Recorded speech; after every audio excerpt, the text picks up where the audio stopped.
Madam अटल कन्या जी जो कि मिनिस्टर ऑफ स्टेट हैं और चेयरपर्सन TRPCL, उनको नमस्कार। हमारे विधायक जी, हमारे भाई साहब त्रिपुरा जी, हमारी बहन कविता जमातिया जी, बिल्लू जी जो युवा शक्ति हैं, राखी जी और बहुत से जो यहाँ पे गणमान्य जो लोग बैठे हुए हैं, किसी का मैं नाम नहीं ले पाया, माफी चाहूंगा। आप सबको हाथ जोड़कर नमन। हमारी युवा शक्ति जो यहाँ पे बैठी है, मेरी माएं बैठी हैं, मेरी बहनें बैठी हैं, सबको नमस्कार।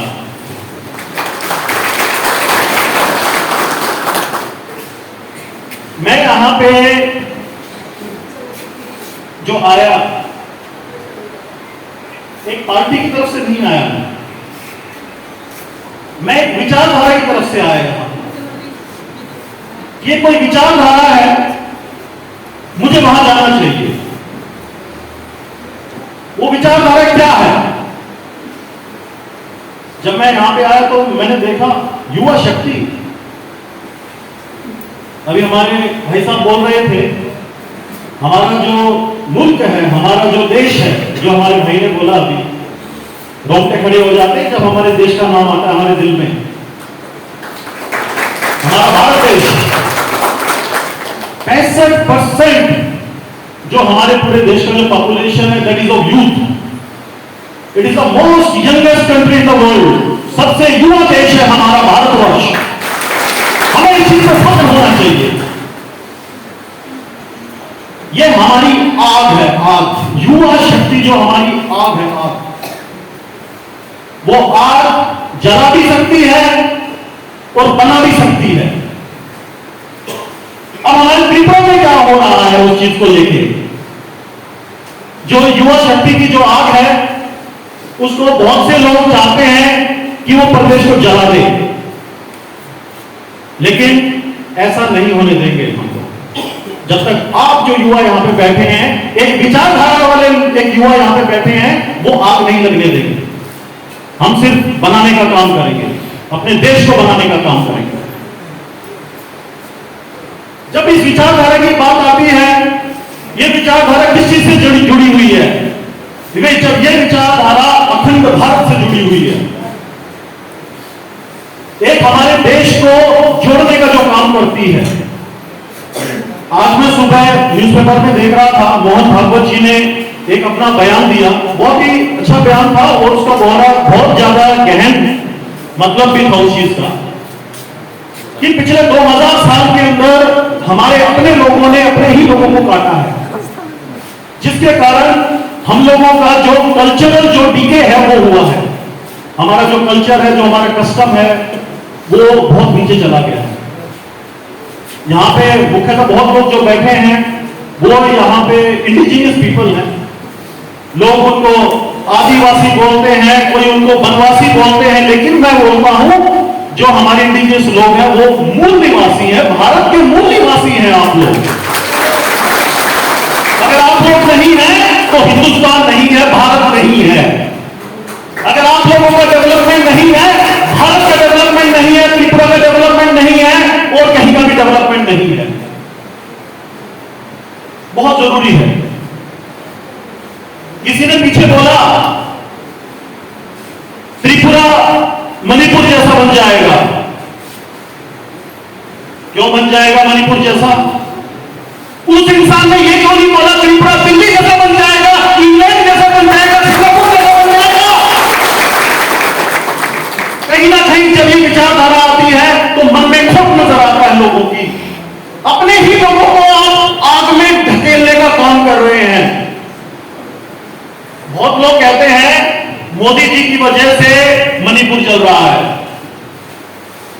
जो विचारधारा, जो इंसान अखंड भारत की बात करता हो, वो क्या आपको लगता है कि वो अपने एक छोटे से प्रदेश को, अपने लोगों को, जो उनके जिगर का टुकड़ा है, नॉर्थ ईस्ट को अपने जिगर का टुकड़ा बोलते हैं मोदी जी, क्या उसको जलने देंगे? वो ये कुछ ऐसी ताकतें होती हैं देश के अंदर जो इन चीजों को एक ऑफ ट्रैक करती हैं। जब डेवलपमेंट होता है उसको ऑफ ट्रैक पे लेके जाती हैं। मुझे त्रिपुरा में काम करते हुए अभी 1.25 साल के आसपास हुआ।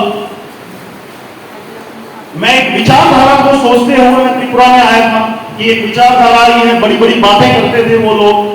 और उससे पहले मैं मोदी जी को बहुत क्रिटिसाइज करता था, बहुत ज्यादा क्रिटिसाइज करता था। Let me be very particular to you.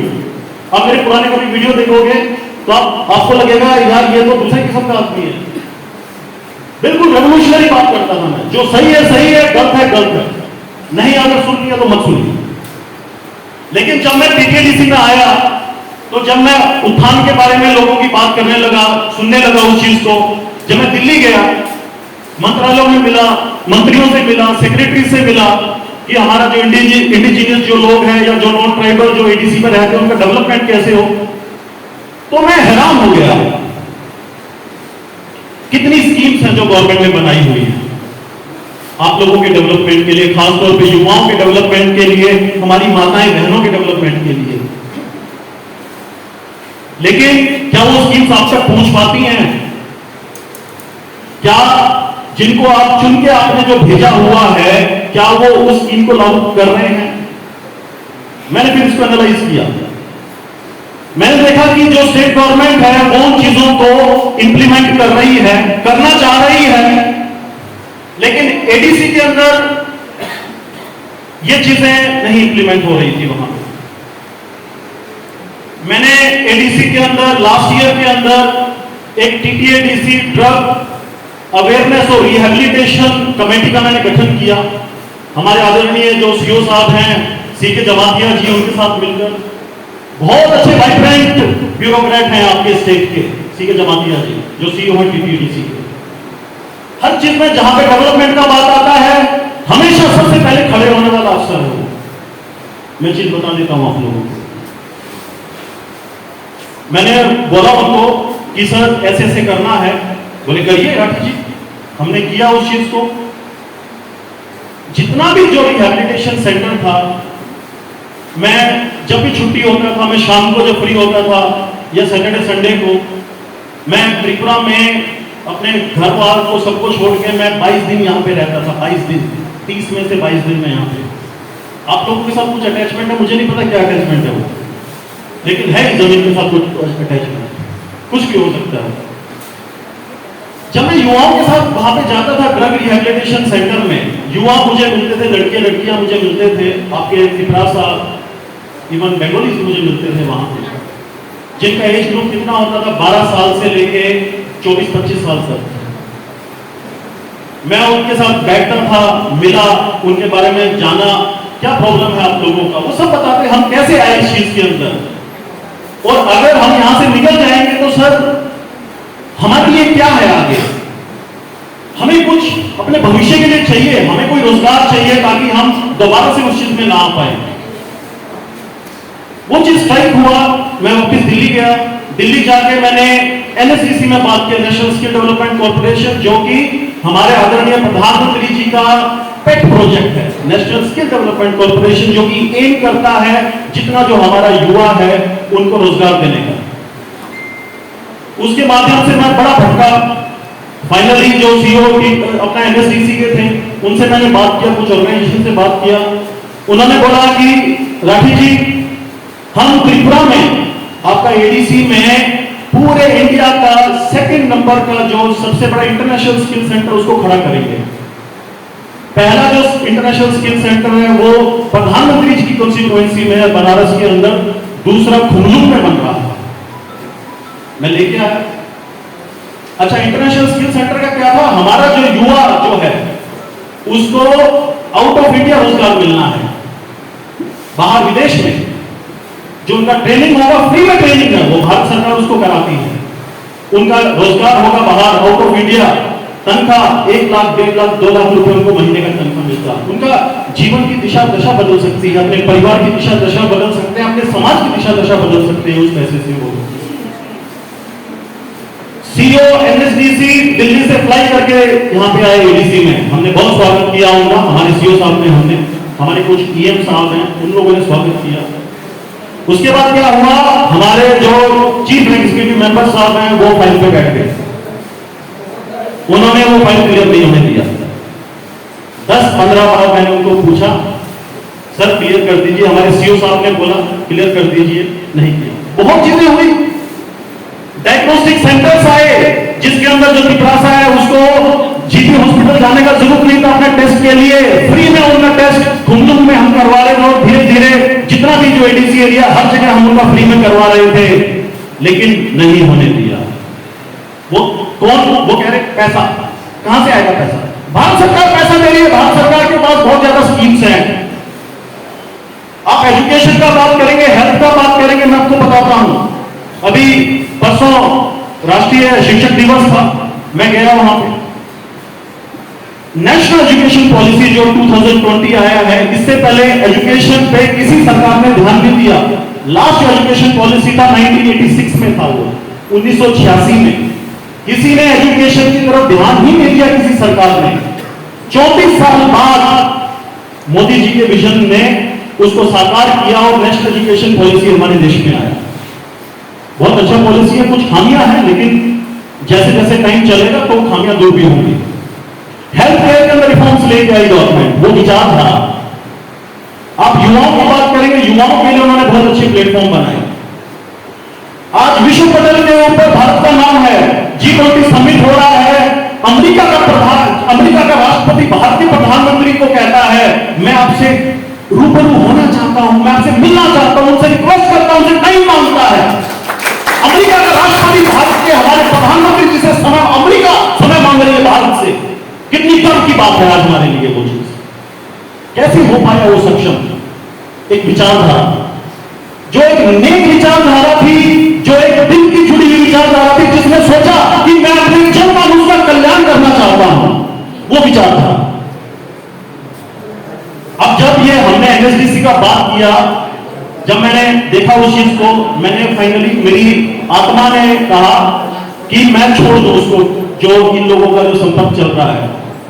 उसके बाद वाद विवाद प्रतिवाद का पक्ष इन्होंने चालू किया।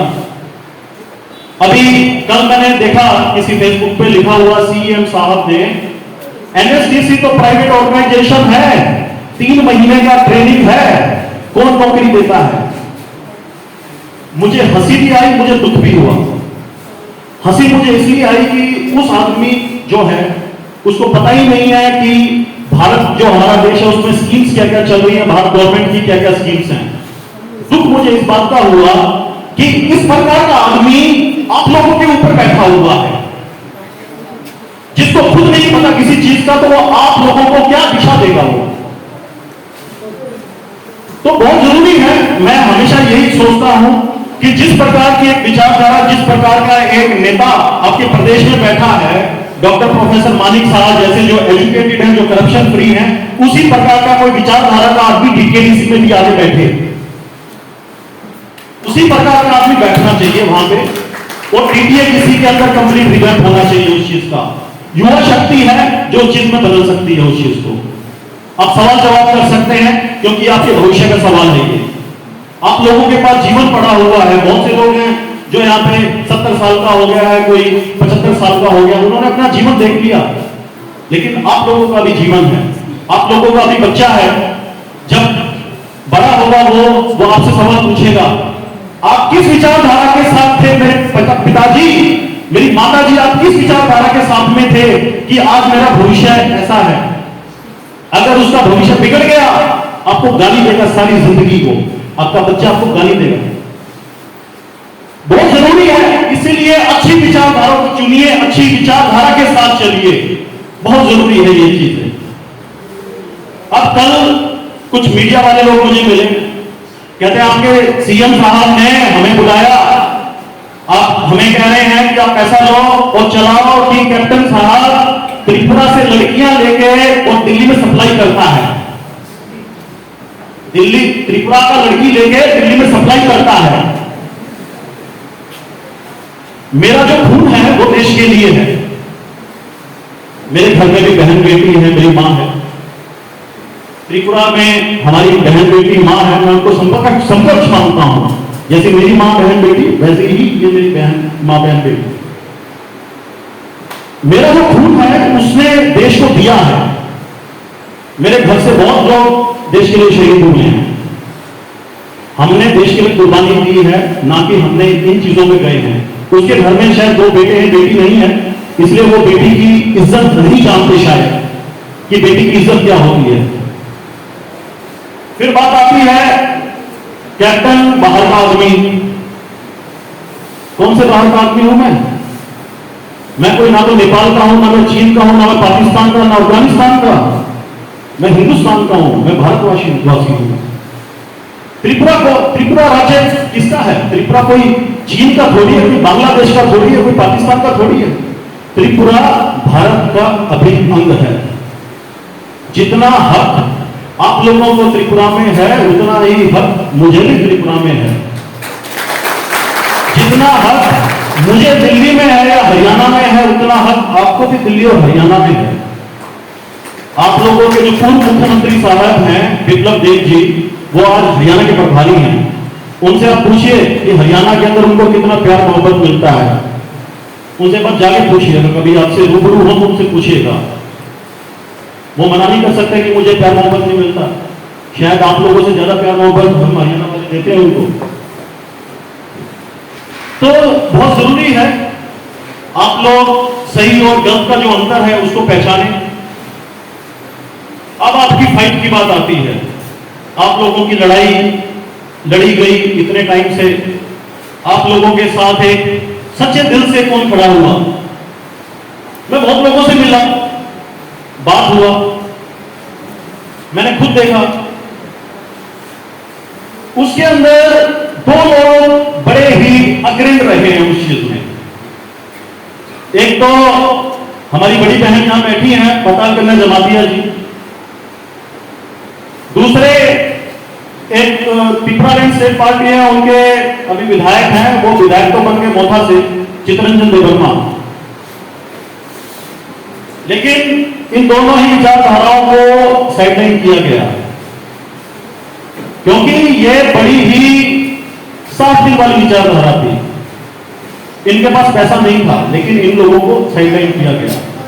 लेकिन इन्होंने एक अच्छी विचारधारा को अपनाया। पताल जी ने भाजपा के साथ ये खड़े हुए और आप लोगों के लिए इतना काम कर रहे हैं। सरकार ने इनको मौका दिया टीआरपीसीएल के चेयरपर्सन बनने का मैडम को। ये टीआरपीसीएल में जब मैं अभी 2-3 दिन से इनके साथ मेरा रूबरू हुआ, बात कर रहा हूं मैं इनसे, इतना पॉजिटिव, इतना आप लोगों के लिए सोचने वाला मैंने कोई दूसरा तीसरा आदमी नहीं देखा मुझे यहां पर। मैं तो बटरिंग नहीं कर रहा हूं। मेरे पास यहां से टीटीडी से निकलने के बाद मेरे पास बहुत ऑप्शन है। बड़ी बड़ी सरकारें, बड़े बड़े राज्य है मेरे को लेने को तैयार है। मैं पहले भी रहा हूं बहुत राज्यों के अंदर। मैं इनका बटरिंग नहीं कर रहा, लेकिन जो हकीकत है उसको बयान कर रहा हूं। ये जो औरत जो बैठी है यहां पे, मैं इनके साथ जब बात किया, जब मैं ज्वाइन हुआ तो मीडिया ने बहुत लोगों ने कवर किया। अगले दिन कुछ लोगों ने, जो दूसरा पार्टी का लोग है, उन्होंने लिखा कैप्टन पताल कन्या बॉयफ्रेंड गर्लफ्रेंड, लिखा बहुत लोगों ने। मैंने बहन जी को बोला, मैंने कहा बहन जी हम तो भाई बहन की जगह बॉयफ्रेंड गर्लफ्रेंड बना दिया लोगों ने, क्या करें? तो कहते भैया ये इन्होंने बॉयफ्रेंड गर्लफ्रेंड मुझे प्रद्युत किशोर मानिक के साथ भी बनाया, बिप्लब देव के साथ भी बनाया और लोगों के साथ भी बनाया। मुझे शर्म आती है ऐसी सोच के ऊपर। ये आपका बहन है, ये आपका बेटी है। अगर आप अपना बहन और बेटी का इज्जत नहीं कर सकते तो आप दूसरों का इज्जत क्या करोगे? आप समाज को कहां लेके जाओगे? आप इज्जत करना सीखिए। जब आप इज्जत करेंगे तो इज्जत बदले में मिलेगा आपको। इज्जत नहीं करेंगे तो बदले में जो इज्जत जो आपकी है वो भी उतर जाएगी। समय कठिन चल रहा है। आप लोग एक युवा शक्ति हैं, एक बदलाव का काम कर सकते हैं, एक समाज को एक नया आईना दिखाने का काम कर सकते हैं। चाहे उसके अंदर हमारे जो युवा भाई हैं, हमारी बहनें हैं, जो भी हैं, उनका जो एबिलिटी और कैपेबिलिटी है वो हमें कंप्लीटली चाहिए इस चीज के अंदर। ये चीजें बहुत जरूरी हैं कि हम लोग इस देश के अंदर आए। हम इस देश के नागरिक हैं, देश ने तो हमें आइडेंटिटी दे दिया। हम कहीं पे भी जाते हैं तो लोग पूछते हैं भाई कौन हो तुम, हम कहते हैं भारत से हैं, हम भारतवासी हैं। देश ने आइडेंटिटी दिया, लेकिन हमने देश को क्या दिया, हमने समाज को क्या दिया, वो चीज बहुत जरूरी है। अभी समय जो है वो बदलाव का आ चुका है।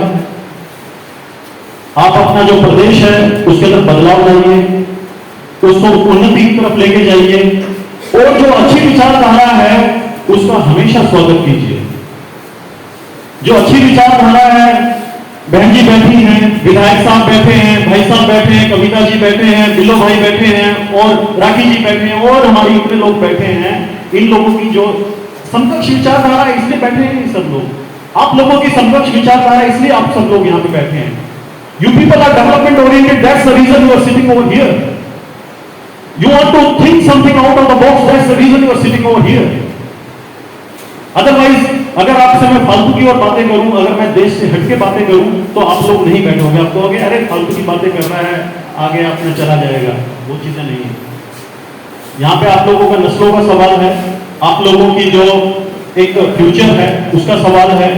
तो आप सही और गलत को पहचानिए, और इस चीज को जो अभी मैंने स्टार्टिंग जो किया, त्रिपुरा मणिपुर बन जाएगा, त्रिपुरा को मणिपुर के बारे में कभी मत सोचिए, त्रिपुरा मणिपुर बन जाएगा। लेकिन जो मणिपुर है, मणिपुर को त्रिपुरा जैसा या मणिपुर को दिल्ली जैसा पीसफुल बनाने की बात कीजिए। त्रिपुरा को दिल्ली जैसा बनाने की बात कीजिए, त्रिपुरा को मुंबई जैसा बनाने की बात कीजिए, त्रिपुरा को चेन्नई जैसा बनाने की बात कीजिए, डेवलप्ड एक स्टेट बनाने की बात कीजिए।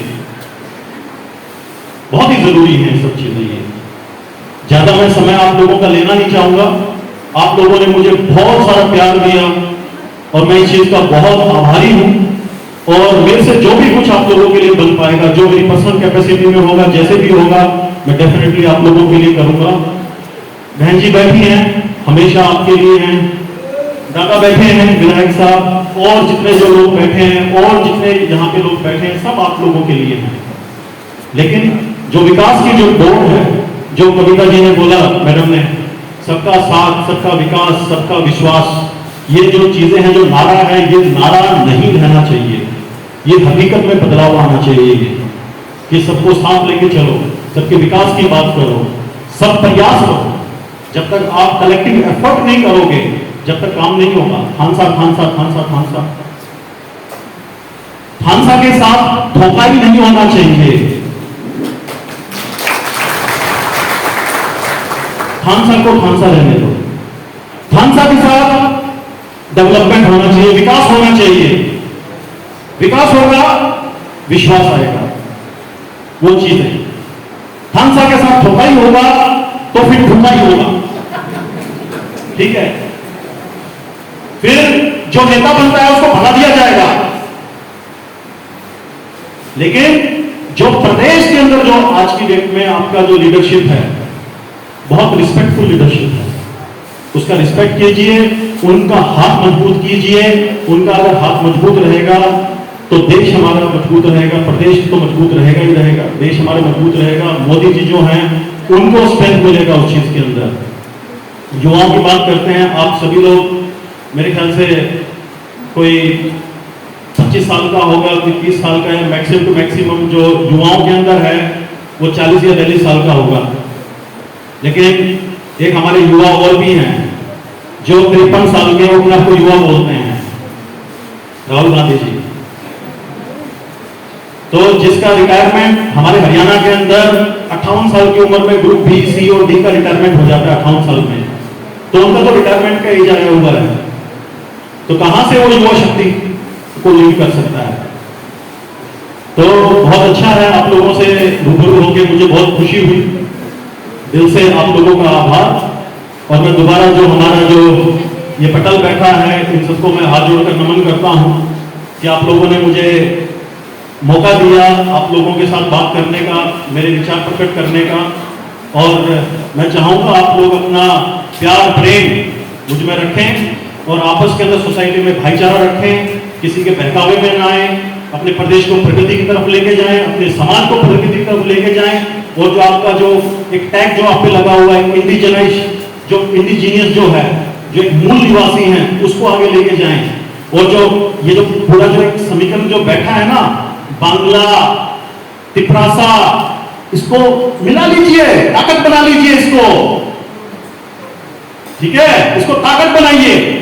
तिपरासा बंगाली भाई भाई, जब आप इस ताकत को बनाएंगे ना, तो जो ये मणिपुर में आग लग जाएगा, यहां पे त्रिपुरा में आग लग जाएगा, वो सब खत्म हो जाएगा। ये सिर्फ डिवाइड एंड रूल का पॉलिसी है जो अंग्रेजों ने किया। इसी चीज को तो आज मोदी जी ने इंडिया को छोड़ के भारत कर रहे हैं, इसलिए तो भारत हो रहा है, हमारा भारतवर्ष की बात कर रहे हैं हम लोग। तो बहुत जरूरी है, इस चीज पे ध्यान दीजिए। विलाय विलाय नो हम भाई, बहुत बहुत धन्यवाद, बहुत बहुत प्यार आप लोगों को। नमस्कार।